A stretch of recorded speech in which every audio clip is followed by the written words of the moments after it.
Good morning, everyone. Welcome to First Center, First Church of Religious Science here in New York City.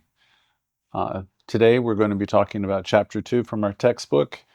Every January, I try to review the first 4 chapters of the textbook. At least that's the tradition. And there's a reason for that, because they work. These chapters are brilliant. Those 4 chapters are like a tuning fork for your soul, or they can be if you take them into heart and you practice them. So I hope the message is clear enough for you so you can practice. Each of these chapters, again, bring us back to that realization: I am one with the one. I'm an individualization of that one life, that one energy. I'm that thing before I developed habits, before I developed stories and ideas. Louise Hay, of course, said, we come in like these wonderful beams of life into light, into the world. These souls, you come into as little babies with innocence and optimism, and you begin to learn. She called us beings of light and wonder. And I thought about that, and I know that happens to be true. So these chapters, these first 4 chapters, can let us come back to the recognition that you are actually, in fact, a spiritual being. You are one with spirit. And chapter 2 in particular, often that's the one that people remember the best because it brings in the biggest truth. And that big idea, that big truth, and it says it very profoundly, and it says it this way: your thought creates your experience. I'll say it again. Your thoughts create your experience. Last week, I reminded you that your past has no power over you. Your power isn't in your paycheck. It isn't in your work. Your power certainly isn't in your problems. Your power is in your thoughts. And that's what chapter 2 is telling us. And your power is not only in your thoughts, it's in what's behind your thoughts, the feelings and the thoughts. Many years ago, someone in one of my classes simply said, "It's all about you." And I remember thinking, gee, there's no truer words than that, actually. It's all about you. It's all about your consciousness. It's about what you're spinning. And that was kind of an awakening for me when I heard that phrase, and I really took it in and I thought about it. What I understood then, I understand now, it's really never about the other person. And I know we have a tendency to talk about people, places, and things as they are cause. That's the way a lot of people think. But that's not a very empowering way to go with it. So our teaching will say, you are caused your own experience. And again, that other statement I just mentioned, it's really never about the other person or what, especially if you're focused on another person, you're caught up in blaming and all that stuff. And it took a long time for me to really get that, understand that, know that. That statement on a deeper level. It's all about you and what you're thinking or what you're spinning. I had a teacher, Shelley, who I from time to time mention. I thought she was one of the most brilliant women I've known. And she used to ask me and us, what are you creating this to be? Or what are you creating this person to be? What are you creating this situation to be? And that was an interesting twist on me talking about what was happening. She was giving me the opportunity to understand that I'm creating my own life, thought by thought, every evaluation, every assessment. What am I creating this to be, this person, this thing? And then I thought, oh my goodness, those are questions that are really life-changing. And that's like taking chapter 2 and putting it into practice when you start asking yourself those kind of questions. Now, if that makes you it makes you squirm a little, it's probably good because it means you're awake. It means you're listening. You're starting to understand that you're powerful, and your thoughts and your thinking they're powerful elements. So you're starting to think, many or most, and you're starting to consider, oh my goodness, I have this incredible power within me, and it's mine to use, and it's my responsibility to direct it. And I know a lot of you are paying more attention week by week. I can hear it in people's sharing and responses. And You're getting connected with the power you have, and you're using it. Day by day, you're doing the work. And then if you know this good and awesome energy is in you, then you realize, okay, this is a new day. This is a new beginning. And I think that's why I titled this lesson, Here Comes the Sun. It's the day of awakening. This is our reminder, chapter 2. It's our reset point. No matter how long it's been cloudy, no matter what's happened or all through the week, this month, this year, or what's happened to you or happening even right now, no matter what you have believed about yourself, no matter what positions you've taken for or against anything or what stories you've entertained, the sun is still rising within you. Spirit, this energy, this amazing energy, this amazing grace, this thing, it's in you, operating through you, and it's responding to you. And so I'm talking to every single person now directly and saying the sun isn't just rising when everything improves. It's here now, and it's within you. Even when things don't seem right. So here's your first affirmation for today, and I hope you live with it, take it with you through the week. I don't chase the sun, I let the sun rise within me. You see, you were never meant to live a life of struggle. You were born to be radiant. You're one with the one. You were born as creativity itself. A minister friend of mine told me long ago, there's really nothing to do, but there is something to realize. Again, there's nothing to do, but there's something to realize. See, once you realize who you are, and you really sense and you sit in it, deep at the center of your being, you recognize and know there is one power, one life, one love, and you're a part of it. Once you start to understand that, and once you understand that it's responding to you, things start to change. So what if today you let go of all the striving and the struggle, and your need to prove and show anybody anything? What if you let go of all of that need that would make you think you have to be better? And for a moment, what if you let go of all that and you just affirmed yourself and say, look, I love you. Look in the mirror and say, I got you. I love you. So say with me now, quietly or loud, I am one with the love of the universe. I'm one with the intelligence of life. I am one with the love of the universe. I'm one with the intelligence of life. And I am ever, ever supplied and supported. Yes, I am. I am ever, ever supplied and supported. So those are great affirmations. You can breathe them in. I'll repeat them one more time. I'm one with the love of the universe. I'm one with the intelligence of life. I am ever, ever supplied and supported. So breathe them all in and exhale.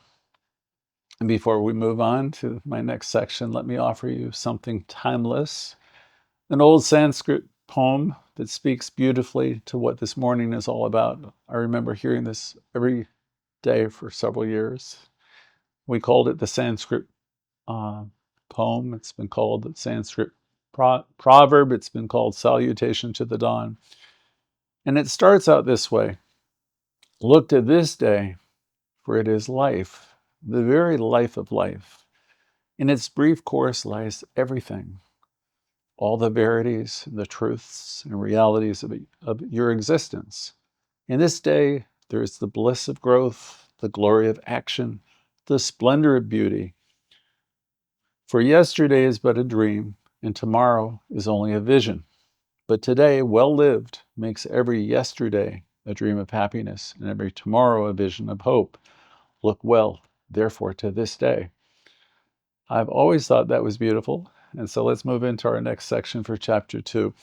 One of the first things we learn from Ernest Holmes in this chapter is you can't plant fear and expect to experience joy. Pretty simple, right? You can't be full of worry and fear and expect joy.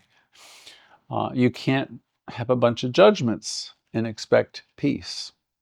You can't lack and worry and lack and expect to harvest love. It just doesn't work that way. And not because the universe is mean to us, and not because the universe is withholding. The universe isn't trying to teach you a lesson.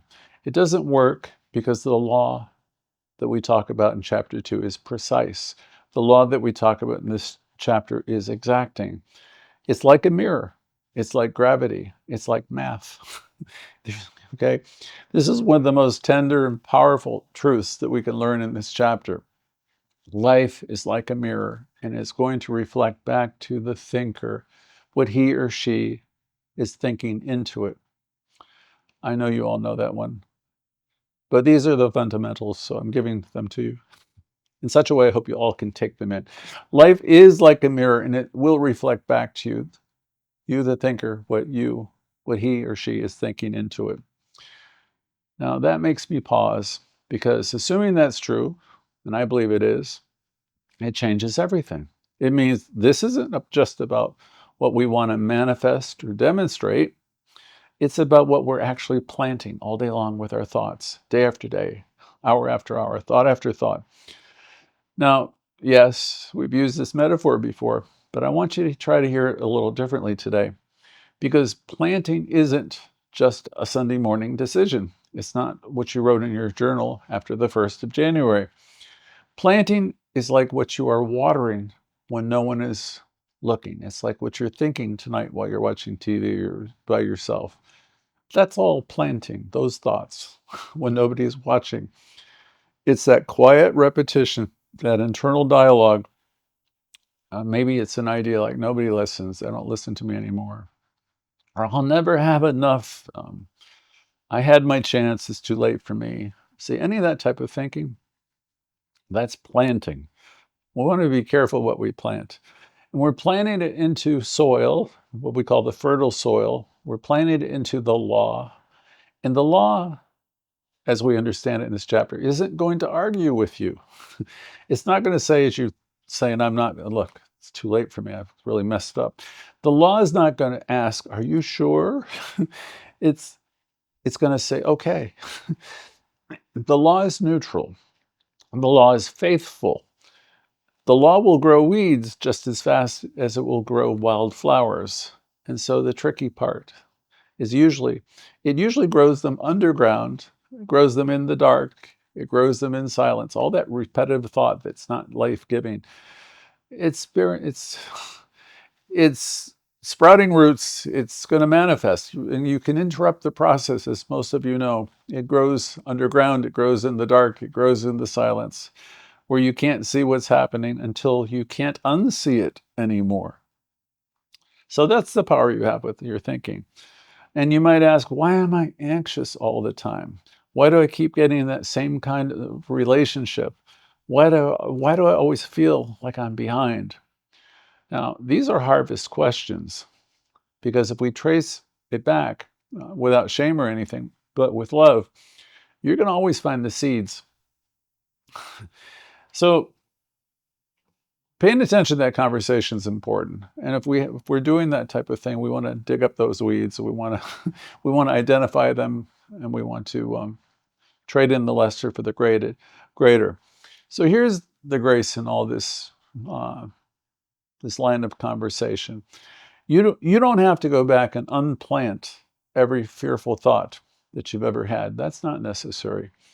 And you don't have to chase down your past and fix it. You just start wherever you are, right here in this new moment. Just start wherever you are and plant something better, plant something new. Have the willingness to change the lesser for the greater. Plant one loving thought today. Let it sit in the sunlight of your attention. Before long, you're going to see something new sprout up and break through. Again, really simple. Plant. Begin wherever you are. Every thought you think, remember, it's creative. Begin wherever you are. Ernest Holmes wrote, "The seed of freedom must be planted in the innermost being." He said of man. I'll say a man or woman. The innermost thought must be planted in the innermost being, our innermost being. And he went on to say, but it must be watered with your faith. It can't be forced, can't be proven. It must be watered with your own faith. That means there's absolutely no shame in where you are. Everyone here is in the right place at the right time. Right now, no matter what you've been through, you're in the perfect place. So there's no shame and where you are. The question is, what are you planting today? What do you intend to plant today? Are you going to take care of your garden? Are you going to be the guardian of the gate, of your gate? Maybe just take a breath right now with me and gently ask yourself, what am I planting with the thoughts I'm thinking? What am I planting with the thoughts I'm thinking? Knowing you can create anything you want, really. What am I planting with the thoughts I'm thinking and repeating? What am I planting with the way I speak to myself? What's that inner dialogue usually like?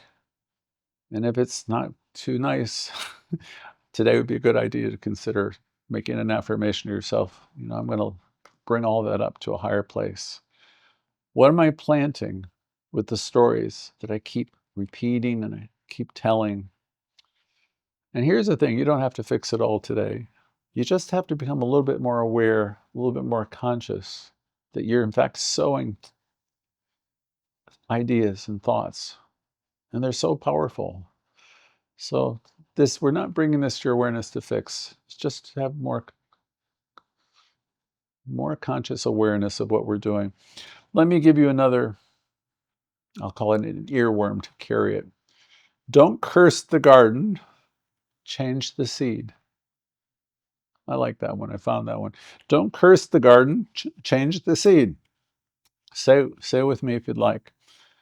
You can repeat that one. Don't curse the garden. I'm going to change the seed. So take a breath in. Feel that one. I'm not going to curse where I'm at. I'm going to change the planting, change the seed. This is a kind of truth that doesn't need a lot of explanation. It just needs a little bit of willingness and a little bit of faith that the sun is still rising, even when the roots are hidden. And here's the part we often forget. The ground doesn't decide what's good or what's bad.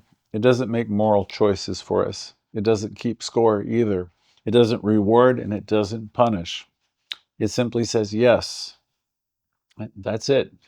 There's no drama, there's no judgment. It just responds affirmatively.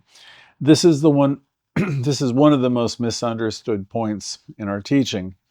People hear that your thoughts create your experience, and they imagine some force up there is watching us, deciding who's doing right and who's doing wrong. But this isn't the way it works. There's no one up there deciding anything. The law is not sentimental. It's not moved by guilt. It's not impressed by the sense of urgency or anything like that. And it doesn't respond to effort. What it responds to always is it responds to you. It responds to your consciousness. And what it does is it reflects. It simply reflects. It reflects who you are consistently. It reflects, rather, what you are consistently thinking into it, what you're rehearsing, what you're restating, what you're expecting, and what you're agreeing with, and often without you even realizing it. So nothing about this would ever suggest blame. We're not blaming ourselves. We're not blaming others. And it's not about being careful in a fearful way. It's about realizing where the power is. The power is with you. I sometimes think of it like this. The law is a great big yes. You can remember the movie The Secret. The big genie in the sky would be saying, your wish is my command. So you can think of the law as a great big yes. And it never gets tired of saying yes. When you say nothing ever works out for me, it says yes. When you say I'll never have enough, it says yes. If you say I'm ready for something new and something better, it says again yes.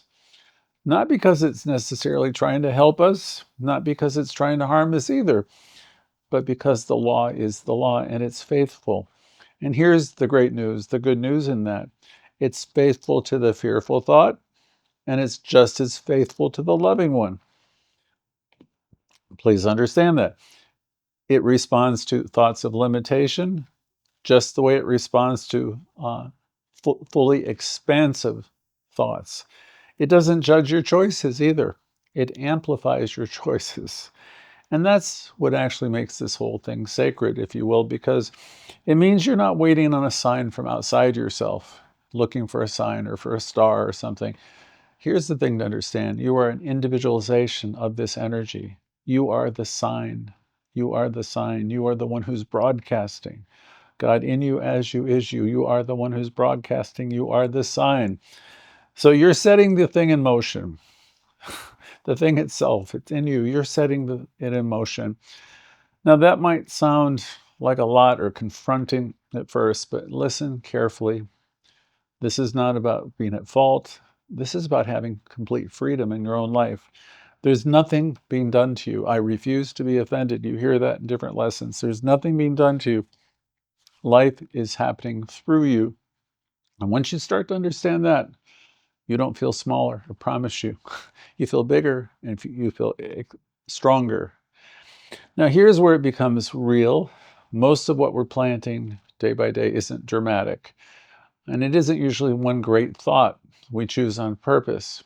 It's the energy that lives within us, and it's the tone we carry, the vibration we live with. That inner, you can call it different things, energy or atmosphere. It's that familiar dialogue that we habituate. I've been talking about it throughout the lesson. The one that keeps running and has been running for a long time. So let's slow all that down for a moment, realizing our thoughts. That inner dialogue is so powerful. And let me ask you a question. If your life had a sound right now, or a station it was tuned into, think of the radio or whatever you listen to, but now it's you. If your life had a sound, what would it be? Are you broadcasting peace and love and harmony? Or are you broadcasting fear and hoping peace and harmony will somehow show up? Now, that's not a judgment. That's just a question to get you to think. Think of your life as a broadcasting station. Now, honestly assess yourself. Are you broadcasting peace, harmony, and love? Or what? Again, not to judge, just for greater awareness. And awareness is where power always begins, because once you start to see what you're up to and how you're doing it, then you can begin to lovingly make changes. This is why Ernest Holmes kept urging us not to be perfect, but to be conscious. you know, change your thinking, you'll change your life, right? So he wrote, we are thinking, willing, knowing, conscious centers of life. Every one of you, you say, I'm a thinking, willing, knowing, conscious center of life. And we are surrounded by, we're immersed in this creative something. Call it whatever you want to call it. And this creative something doesn't respond to your begging. It doesn't respond to wishing or hoping. It responds to you. It responds to your consciousness. So let's do something together right now. Something simple and real. Say this with me. Repeat it to yourself. I'm not being punished. I'm learning how to use power. That's wonderful. Again, I'm not being punished. I'm learning how to use power. And one more time, because this one matters, the power is with me and the power works through me. Again, the power is with me and the power works through me. That's not an egocentric statement. That's a person who is in alignment. Again, the power is with me. The power works through me. That's alignment. It's not a punishment. It isn't a reward. It's alignment, that statement. It's the echo of your inner atmosphere. And when you really take that in and understand it, not just in your head, but in your heart, something starts to change. You stop trying to force things to happen. You stop trying to manage life from the outside. You start just paying attention to that signal. You're going to become more careful, not more fearful. You're going to be more careful with the words you utter, the words you plant, the stories you repeat, the feelings that you let soak in. What you do is you start adjusting your inner voice, your inner music, instead of hoping the outside world will magically get itself together. Because the law of life is already listening to you. It's already responding to you. And it doesn't take sides. It just plays back what you've been playing in. And when you start shifting your energy, your vibration, your tone, even gently, everything begins to sound differently and look differently. So I hope you can take that in. We're not rushing around today with this chapter. We're taking our time with it because something important has been claimed in this lesson. And before we go any further, I want to slow us down just a touch more because what we've been talking about is powerful and that needs to settle. So here's another affirmation, you can say this very plainly to yourself. There is no one up there deciding my life. There is no force punishing me or rewarding me. There is no invisible hand that's keeping score. There is a law, and it responds to me. Or I would say I have the power, and life responds to me. It responds to consciousness. It responds to the tone. It responds to the vibration. It responds to your inner dialogue. It responds to what you constantly agree with inside your own self. And I don't say that in any way to scare you. All of this lesson is to free you, completely free you. Nothing is happening to you. Life is happening through you. And that means even when we've been hard, or even when things have been hard, rather, you were never broken. You were always learning, expanding, and growing. You've never failed. You've never been a failure. Sometimes when we hear this teaching, we think, does this mean that everything I went through was my fault? I've been through this. And if you're getting that message, no, no, no. um, that's just the opposite. It means that everything that you went through could be thought of as a lesson, a great lesson for you. There's a line you've heard me use for years from Course in Miracles, which is this: it takes great wisdom to understand that all events, circumstances, and happenings have been helpful. Not necessarily comfortable, but everything has brought you to the place where you are right now. You're much wiser than you have ever been at any point in your life.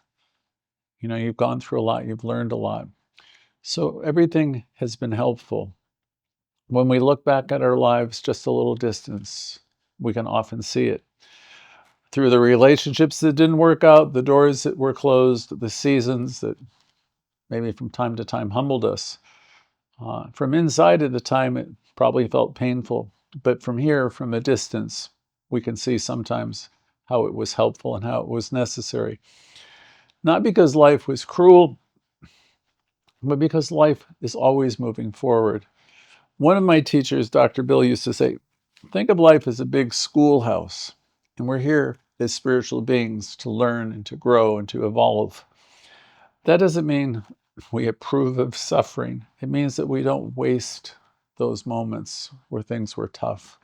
And this is where Louise Hay's wisdom becomes so important. Because if we're learning, that means we're evolving. And if we're evolving and we're learning, that means self-criticism makes no sense. You wouldn't yell at a child for learning to walk. You wouldn't shame a student for being in school. So Louise would tell us, never, never, never criticize yourself for being where you are. Nobody's behind. Nobody's late. Nobody's doing anything wrong or right. What we're learning to do in our classes is how to, first of all, realize who we are, and then knowing who we are, individualizations of life, we're learning how to use the power that's ours to use. And that happens over time. It happens in layers. It happens with kindness. And so if some of this feels like a lot, that's okay. You don't have to get it all today. You don't have to get it all right. You just have to let it be true enough for now. Sometimes they say in 12-step programs, if you don't believe it yet, believe that I believe. Believe that there's more right with you than wrong.